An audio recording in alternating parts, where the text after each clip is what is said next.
Good afternoon, seventh grade team.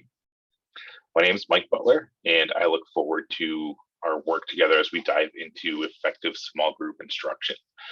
As I begin my work as your leader, I'd like to take a moment to share with you my definition of effective leadership for our school. First and foremost, I believe in the power of strong relationships, strong professional relationships, in order to lead effectively. And this happens through trust and taking time to actively listen to your needs as professionals. Additionally, effective school leadership requires me to build your capacity to meet the individual and various needs of our students. And so this PLC session is designed to help us to learn to look at our students' data through the lens of supporting their needs and designing the instruction for our small groups. So to take you through what we'll focus on in our group session today, first we're going to get into our direction, where we're heading as a PLC, and especially specifically in relation to what's in our school improvement plan. We'll talk why small groups, why are we doing this work, and we'll look at some of the misconceptions and things that we've heard in the past when it comes to small groups, but there's definitely reasons and there's definitely things we can focus on to help justify this work. Second, as we move forward, we'll look at the structures for our small groups, how we'll plan for that, and how we'll build those lessons to maximize it and improve those outcomes for our students. And then we'll engage in some time to review our data, and we'll look at just the facts of the data. We won't, we'll try to avoid some of those high inference thought processes. And finally, where are we going? What are our next steps, and how are we going to move forward with this work? So our direction in this first week, again, we're just going to quick overview, look at the work that we're going to do in small groups, and then take our time to explore the data using that just the facts protocol I just mentioned. Next week, we will dive into that planning of the gradual release work. So based on that information and our data, we'll actually engage in a model lesson, and then practice and work together on building those lessons out. And then as we move forward into the next weeks beyond this, these first couple weeks, we'll look at how are we flexibly grouping our students? How are we making sure these groups are fluid, so that if a student ends up in a small group that's focused on a skill and they master that skill, how do we move students in and out of those groups? We'll look at monitoring that student data to ensure that our students are grouped appropriately. We will look at some high quality independent work. So what are our students doing when they're not with us? And then we will, the thing that's on the top of our mind usually when we think of small groups is how do we manage the classroom when we're in that small group instruction? So what are some of those strategies, what are those things we can put in place to help support our students with what they're doing when they're not with us? So why small groups? As we think about engaging in small groups at the middle school level, we really want to think about our ability to cater to the students' individual needs. Small groups allow us to look at student data and look at what students are doing in our classrooms and meet their needs in that small group setting. Small groups provide close proximity to the teacher. So as a teacher, you are able to be there as the students doing the work, and the students are able to be there right next to you as you're teaching, and that there's power in that. Quote here from Nell Duke: children living in communities of high poverty, struggling students, and English language learners are particularly well served by our small group instruction. And we know our student body that encompasses a good number of the students that are in our school. And so thinking about the way that we leverage our small groups to support our students' need is something that's important. And so it's things that we can't accomplish when we're standing in the front of the room and having the pulse on what our students are doing. So a few of the things that come up when we talk about small groups, and I know in middle school, it can be a touchy subject, especially when we think about our instructional time. And one of the misconceptions that comes up is there's just not enough time. And I hear you, I've heard you say that before. So when we think about how we are engaging in this process, we have to have a shift in our priorities. And if we're prioritizing our small group, then we do need to think about how do we, reduce that amount of time we're spending in our small group instruction. And that's the work we're going to engage in together. The next misconception is it's only for our struggling learners. I'll ignore my high kids if I'm teaching small groups all the time. And what we need to have our mindset around is small groups are for everyone, and we can find ways to engage in inquiry in that small group setting with our higher kids, our students who achieve mastery and our objectives. And so our struggling learners do need time to work independently as well. So what better time to pull those high kids together. And then this was my favorite one is, my work with the middle school, I hear that all the time, this is so elementary. And, we do know that as we move up in levels of education and higher, from elementary to higher education, the amount of best practice we see tends to taper off. And so one of the first things that goes usually is our small group instruction. But, teachers can really take advantage of the independence of an older student when it comes to giving them those opportunities to work independently so you can pull those small groups. We middle school kids, sometimes, we joke about their maturity, but they do have those skills that they can manage a task independently before they can manage that task independently so that we can pull those groups of students and trust that the work is still happening in our classroom. So when we think about our small group time, there's a few things that come to mind about what our small group time is. And really it boils down to two big things. It's opportunities to fill gaps and grow students that are needing additional teacher support in that small group instruction. And then it's also opportunities to enrich and extend the curriculum for our students demonstrating mastery. Like I mentioned before, your small group for them can be some inquiry, and there could be some project-based learning that they work on. But what we want to make sure our small group time is not is it doesn't become study hall. It doesn't become, well, just guys get your other homework done while I'm meeting my small group, or yeah, hey guys, you have some free time while I work with this group of kids over here that didn't get it. We don't want to see those things happening. And it's not time for you to sit and grade assignments, and it's also definitely not time for you to go rogue. So as we engage in this process together and we come up with our vision and our norms for planning small group, we really want to make sure that you stay on track with those goals and those norms. And as I mentioned before, this is all embedded in our school improvement plan. So as we move throughout the school year, this is something that we'll be monitoring and tracking and making sure that not only we're accountable to support you with, but you're accountable to make sure this is happening to support our students.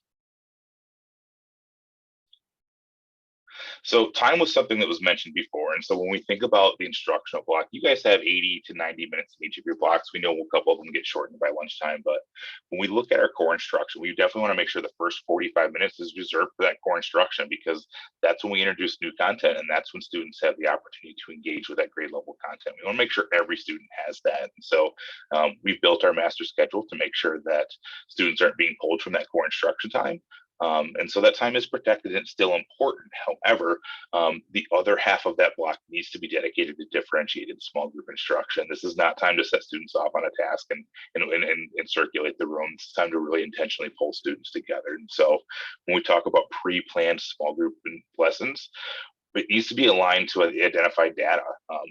What are we seeing in our students' performance, and what do we need to do to make sure that all students meet that level of grade level mastery?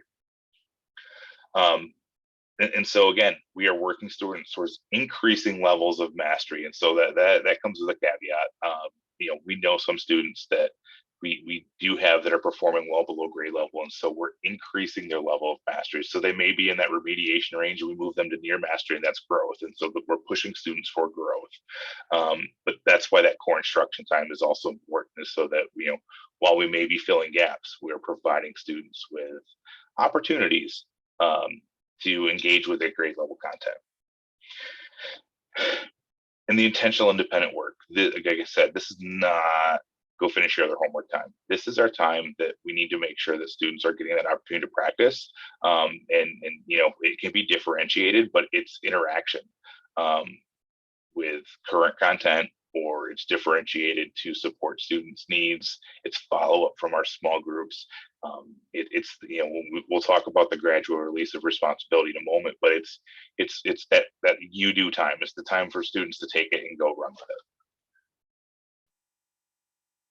So when we look at how we'll structure our lessons, thinking about how a lesson will be put together, we know if we're pulling a small group of students where there's needs that need to be met, we need to provide them with that opportunity to see it in action. And so, we kind of follow the I do, we do, you do model, the graduate release of responsibility. Whereas a teacher, you're going to model that for them first. And so that's the first step in your lesson plan is what are you modeling? The second part is the guided instruction. How are we're going to practice this together? So I just modeled it. Let's do it together. And then the next two steps, before students leave, they should have an opportunity to engage with somebody else in the group before the independent learning happens back at their seat. And so in the coming weeks, we'll work together to plan through these lessons to look at, we're going to come up with some high leverage objectives to support our students, and how are we planning around those? So the essential characteristics of our small groups, and so these are kind of some non-negotiables. But they're also things that we need to work on along the way. And so we don't expect these things to be perfect early on. But the first thing that we need to make sure we're doing is that our groups are flexible. Students can move in and out of groups. And so the famous examples, I've got the hummingbirds groups, and I've got the robins group, and I've got the blue jays group. And my hummingbirds group is the ones that just aren't getting it. They got to flap their wings real hard to get caught up. And we want to make sure kids, if they get caught up, they can move into those other groups. And so we'll be consistently, reviewing the data. We'll make those data-based decisions that, students need to be moving between groups, and making sure that, any decision we make is grounded in student performance data. Our small groups need to be deep and brief, since we've talked a little bit about time. And so when we think about the time that it takes to pull students into a small group, teach them a lesson, get them to practice, and get them back to their seats, deep and brief is important. So what's a small and high leverage is listed here too. What's a small high leverage objective? Something I can teach kids in a couple of minutes that they can take back to their seats, and it's going to push them to that next level. And so I said these things are non-negotiable, but they're also going to be supported.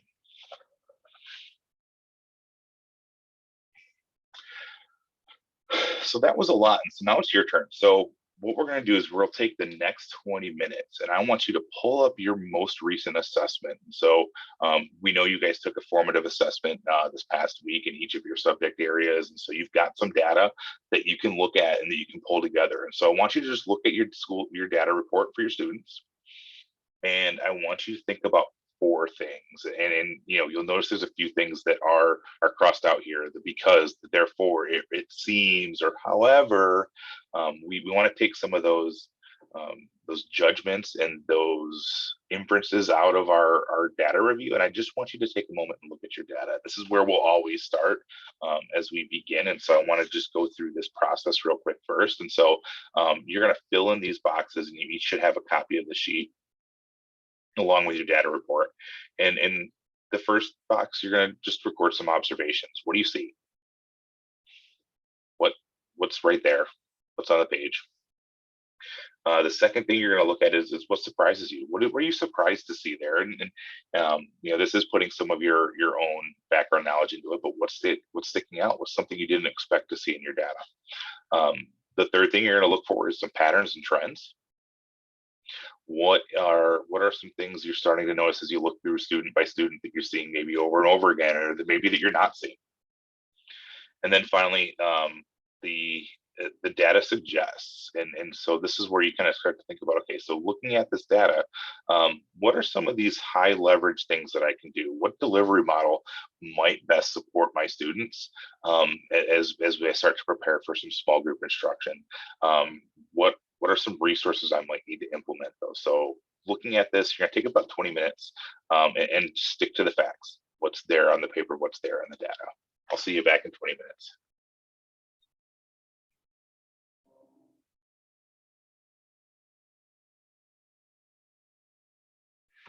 All right, team, welcome back. And so now that you've had a chance to look at your data, I just really wanted to give you some time with that today, and some opportunities to discuss between you some of the things you're noticing. And I heard some great conversations, around some trends and some things that you're pulling out that you can work on with your students already. And so we'll be planning for these intentionally moving forward, but you already have some things you can take back to your classrooms now, which is great. So before next week's PLC meeting, I want you to prepare a couple things for me so you have some homework. So using your Just the Facts protocol, identify 2 or 3 high leverage objectives that you can teach students in small groups. Again, try to think of some bite-sized things. We don't want to bite off an entire standard in one small group session. So teaching students how to find the main idea and support it with details in the text, and talk about the implications of how those details can support, all these things that come up. It's too much, right? So maybe we just focus on what is the main idea, right? That next step there that we need to focus on for next week and be prepared for is, I want you to use your individual student response sheets and those reports to group your students under those high leverage objectives. So when you identify objectives, so let's use that example of our main idea. If you identify some students that need some work with the main idea in your data, put them in that group. And so you'll notice that there may be some crossover with students as you look at a couple different objectives, and you may notice that some students have mastered everything. And so just be thinking about what buckets, what levels of mastery are those students fitting in. When we think about, okay, so we need a remediation group, a near mastered group, or a group that's mastered, right? And so next week we'll engage in a model lesson of that gradual release of responsibility model we talked about. And so one of our teachers here has volunteered to share that with us, and then we'll collaboratively actually plan a small group using our objectives that we come up with. And so we'll kind of plan that out, and thinking about the students you've got in your classrooms, we'll engage in a template and get that planned so you guys can deliver that instruction. And so, as mentioned before, we've got 6 weeks together to focus on small groups, and we'll continue that work after that. But in the next 6 weeks, these are the things we're going to continue to focus on, and we'll have down after those 6 weeks. And so, we'll be creating comprehensive small group plans to include how we're grouping our students, those objectives, the plan of action for meeting those objectives, and opportunities for progress monitoring. We'll go back to the data. We'll review our data. Are students making progress? Were our groups effective? We'll develop high quality independent tasks that continue to support students with the work that's being done in small groups. So when they're not with you, what does that independent work look like? How are students still progressing towards mastery even if they're not with you, or extending their own mastery, level of mastery? And then we'll identify practice and strategies for managing the whole class while engaging in small groups, because we know that's a concern when they're not sitting, when you've got those 4 babies sitting next to you. What are the rest of the kids doing, and how do you trust that they're doing that work? And so we'll look about systems and structures we can put in place in our classroom to help support that. So I'm happy we had a great time together today, and I'm glad that you got some work out of this with looking at your data, and that you're going to be prepared for next week. Before I go, I just want to make sure that you have access to some of the resources that I've pulled together for our that support our small group instruction. And there's some great research out there. If you find things, please share it with me, and I'll continue to share the research behind the work that we're doing. All right, thank you. Have a great day.